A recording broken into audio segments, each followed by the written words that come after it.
देखा होगा शहबाज शरीफ साहब जो हैं उन्होंने अब 2 दौरे कर लिए हैं सऊदी अरेबिया के, तो वो अभी नहीं थे। वो पहली दफ़ा गए तो उनका फ़ॉरेन ऑफ़िस के जो हेड हैं सऊदी अरेबिया के, वो एक वफ़्द आया पाकिस्तान और दीगर बातें की। उसके बाद अब वो ये रोज़ों के दौरान था। उसके बाद फिर गए हुए थे शहबाज शरीफ साहब। तो आज के दिन सर ये खबर आई है कि कल इतवार के रोज़ एक 50 सऊदी लोगों का वफ़्द जो है, तजारती वफ़्द जो है वो पाकिस्तान पहुंच रहा है। और इनमें इनके गवर्नमेंट के भी लोग होंगे, लेकिन इनमें उनकी प्राइवेट निजी कारोबारी सरमायाकार लोग जो हैं वो मौजूद हैं। और ये नहीं कि उनके कोई किसी स्टाफ लेवल टाइप लोग, उनके हेड्स आ रहे हैं पाकिस्तान में। और ये SIFC के बैनर के अंदर हो रहा है सारा कुछ। और इनका कहा जा रहा है तमाम चीज़ों पे, IT, एग्रीकल्चर एट्सेट्रा पे फोकस है। दीगर इंडस्ट्रीज़ के लोग आ रहे हैं, यहाँ आएंगे, बातचीत करेंगे, इन्वेस्टमेंट अपॉर्चुनिटी, सरमाया, वो सारे मामला उसके अंदर होंगे। उनका ख़ास फोकस एग्रीकल्चर और मिनरल्स के ऊपर है, ये कहा जा रहा है। और 30 से ज़्यादा कंपनीज़ जो है प्रेजेंट होंगी इस 50 लोगों के अंदर। और मेरे ख्याल में सर इससे तो ज़्यादा पॉजिटिव खबर है नहीं, और ये मुल्क के लिए एक टर्निंग पॉइंट भी हो सकता है। बिल्कुल, बहुत मुस्बत खबर है। और ये मुस्बत खबर दो पहलू हैं इसके।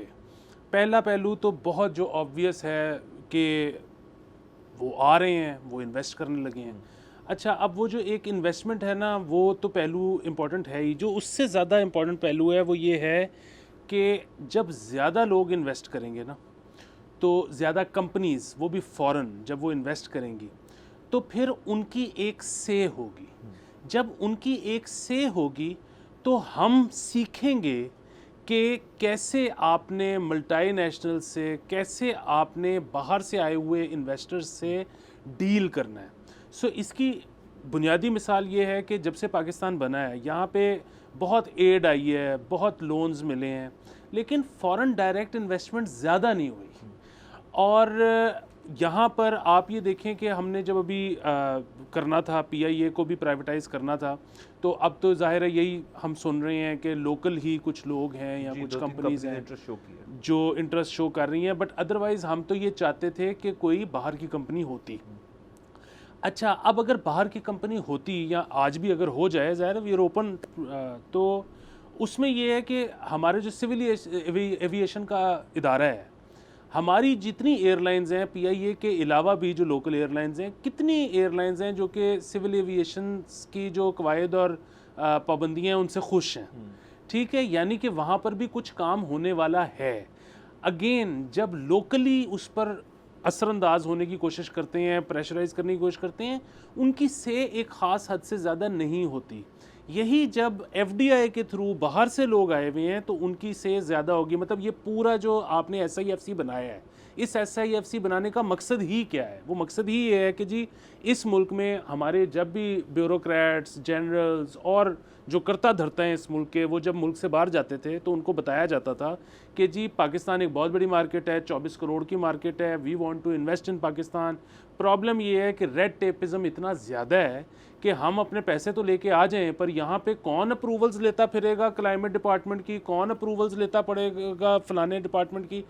तो सोचा ये गया कि अच्छा जी एक SIFC एक इदारा हो जो फॉरेन डायरेक्ट इन्वेस्टमेंट आ रही है, उनको जहाँ जहाँ पे कोई भी रेड टेपिज्म का सामना करना पड़ रहा है तो यहाँ से एक फ़ोन जाए और वो चीज़ क्लियर हो जाए।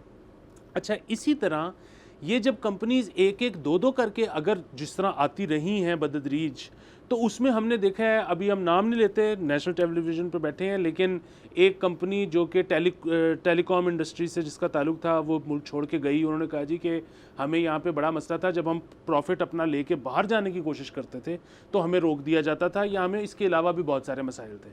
अब अगेन वो एक कंपनी थी। यहाँ पर अब आप देखें, जिस तरह से आपने कहा कि 30 इन्वेस्टर आ रहे हैं, ठीक है, और ये तो है सिर्फ सऊदी अरब से, शायद अमेरिका से भी कुछ आ रहे हों, शायद इंडोनेशिया से भी कुछ आ रहे हों, देखा देखी और आ जाएंगे। अब ये इनका अपना जो एक कंसोर्शियम बनेगा वो बहुत बड़ा होगा, वो बहुत बड़ा ताकतवर होगा। सो जब वो इम्प्लीमेंट करवाएंगे अपनी पॉलिसीज़, तो हमें ये आएगा डील करना कि अच्छा इनके साथ FDI के साथ डील कैसे करना है। और अगेन इंडिया की एग्जांपल हमारे सामने है कि वहाँ पे भी आपको पता है कि वहाँ उन्होंने तो खैर, उनकी तो एक पूरी बाकायदा पॉलिसी थी, उन्होंने तो मुल्क बनने के 40 साल तक किसी को अंदर नहीं आने दिया, लेकिन जब आने दिया तो उसके बाद जाहिर है वहाँ पे भी बहुत मसाइल हुए होंगे। अब जाके वो जो एक बहुत अरसे से पेश कर रहे थे ग्लोबली राइजिंग इंडिया वाला एक फिनोमिना, वो अब नज़र आना शुरू हुआ है। इसका मतलब है उन्होंने भी ग्रेजुअली सीखा है। तो हम भी ये सीखेंगे, और जब एक दफ़ा हम सीख लेंगे तो उसके बाद फिर हमारे लिए बहुत आसान होगा इन्वेस्टमेंट को अट्रैक्ट करना। सब्सक्राइब करें और बेल दबाएं ताकि कोई खबर रह न जाए।